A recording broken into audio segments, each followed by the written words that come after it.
Hello, my fellow introverts. This is Stacy, your programming and test automation expert. Today we will cover the very basics of Python, which is variable assignment. But we're going to start with a very simple concept and then unleash some Python demons with a very simple example. And I will try to explain you how does it work in depth and how you can avoid such situations. But first, let's start with assigning some variables in Python.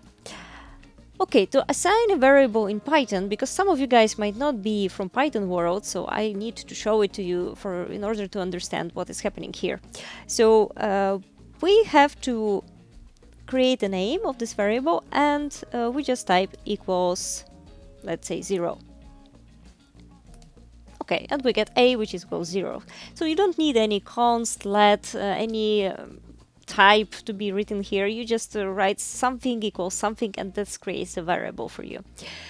You can also do something which is called multiple variable assignment in Python, which means that you assign multiple variables in one line. So you could do something like a equals b equals, let's say, 10. And this will work. So we could do a and b, and as you can see, both of them have the same value. So what you can even do, which is quite impractical and probably doesn't make sense, but you could do c equals c equals, let's say, 14. And the result is the same. You get c, which is 14. Again, probably this doesn't make sense, but I'm trying to show you what we're going to do in a moment, which is going to be looking quite similar. What we could try to do, because we could do c equals c equals 14. You can also do something like c equals c plus 1, and you will get c which equals 15. And what we can try to do is take this part, c equals c plus 1, and try to equal it to something else. So let's try it out. So we will do this, and we will try to say, let's say, 90. So this you cannot do because you cannot assign to operator. If you have an operator, then you cannot assign a value to it. So this part is the one that makes us trouble. What can be assigned to? You can assign to variables, of course, this way, but you can also assign to list elements. You can assign to dictionary values under some key. This is something you can do actually. So let's try it out and see what happens. So I will create a list which equals list from 0, which would be equaling some list. Okay, as you can see, this works. There is no error. So but what is the result of this situation? What would you expect here? You might expect that we create a list, which is 1, 2, and we modify the 0 element from this list to be equal 1, 2. So something like this. You would get here is going to be 1, 2, and you're going to have 2 here. Okay, because first of all, you create this list with 1, 2, and then you modify L from 0, which is going to be 1, 2 from here, which is put here to the 0 position. But actually, this is not something that is happening in the situation. So let's see what actually happens. So you get kind of similar structure, which we have seen right now. But you get those 3 dots, which is very strange, and this is some Python daemon which I wanted to talk to you about.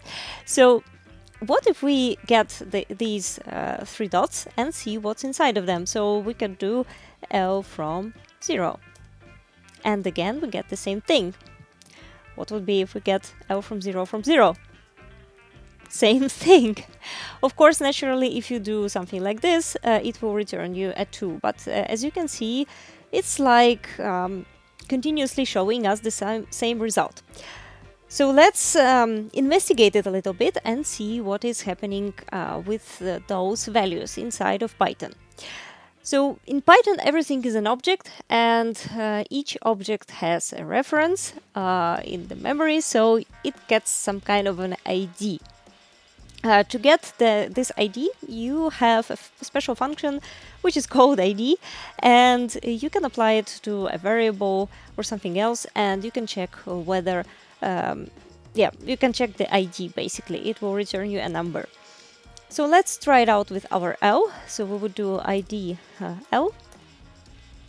Okay, and for instance, if I create another variable, let's say a equals list from 1 4, and we do ID from a, you would see a different number. But ID from L, yeah, it's this one. So basically, what would be what it will return if we do ID from L from 0? Aha! So the way it works, it's basically it's referencing itself. So what is actually happening is that you create L, which is 1 2, and then yes, you basically say that L from 0 is actually L.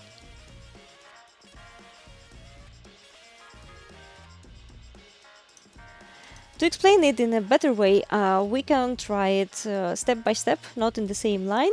So we could do, let's say, G equals 1 2 or 1 3, let's say.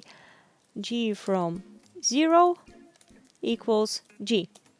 This is exactly what is happening with our L.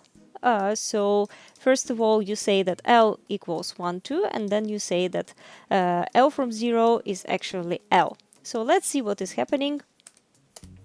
Same thing, okay? Yes, so it's basically the same thing as was happening with our L. To explain it even further, you could actually do two lists. So you could create lists A, which would be 1, 2, and B is going to equal A. And if we do B from 0 equals 3, we evaluate B, it's 3 2, and if we evaluate A, and it's also 3 2. And let's also see the IDs of them. As you can see, the ID is quite the same. So this is why this situation is happening. The 3 dots, they actually mean that you're getting a circular reference. So the L from 0 is referencing the list, and L is actually our list, and L from 0 is the part of this list, which is also this list.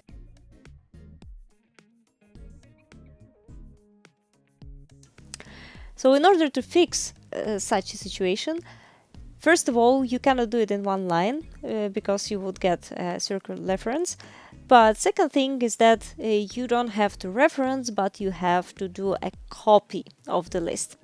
So if you use the equal operator, so you just say A equals a list, and then B equals A, you are not copying the 1 2 list, you are actually just giving it its reference.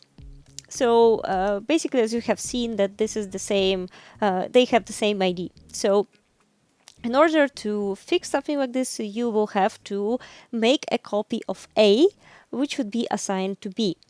To do that, we have a module in Python. You would have to do from copy, import copy, and we can now do A equals 1 2, the same, and we would do B equals copy A. And now if we change something, let's say B from 0 equals, I don't know, 11.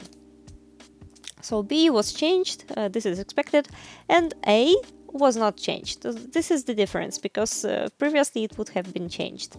And same with A, if we change the A, let's say we'll modify the first element, we say it equals 12, so we would see that A is 1 and 12 and B is still the same value, 11, 2.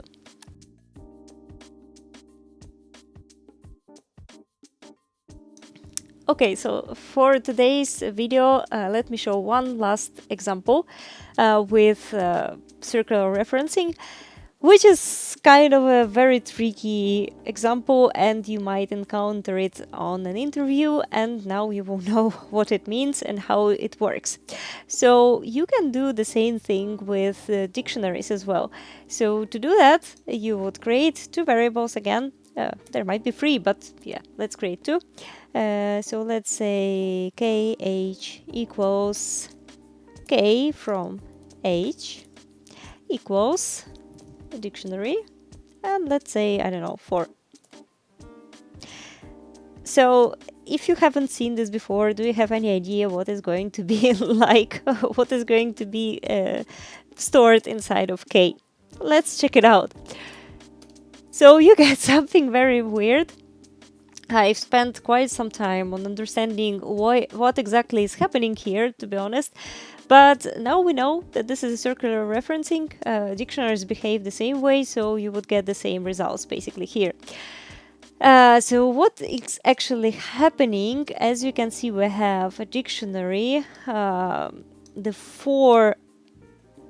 key of it, which is named 4, stores the value tuple of dictionary with 3 dots and 4.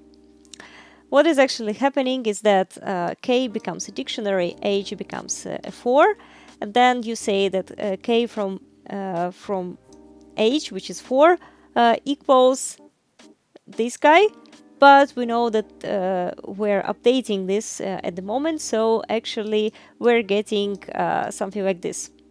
And again, here we're going to get a circular reference. So if we do k from 4, we'll get this one, and we can get the 0 element, and we'll get the same thing again. So it works quite the same. If you want to deal with it, you would have to do a copy as well. And this is the solution here. Okay, so the last mystery for today is the 3 dots. So 3 dots are actually something called ellipses. So in Python 3, you can actually do something like this and just type enter, and you will see that this is an ellipsis. But I don't want to go into too many details about what it is, because you can kind of do sort of different things with ellipses in Python, and I think it deserves another video. So if you want a video on ellipses, please comment down below. And I guess this is it for today. So thank you very much. I hope this information was useful to you. Subscribe to our channel, and you will get another video in 1 week. And I will see you next time. Have a happy coding!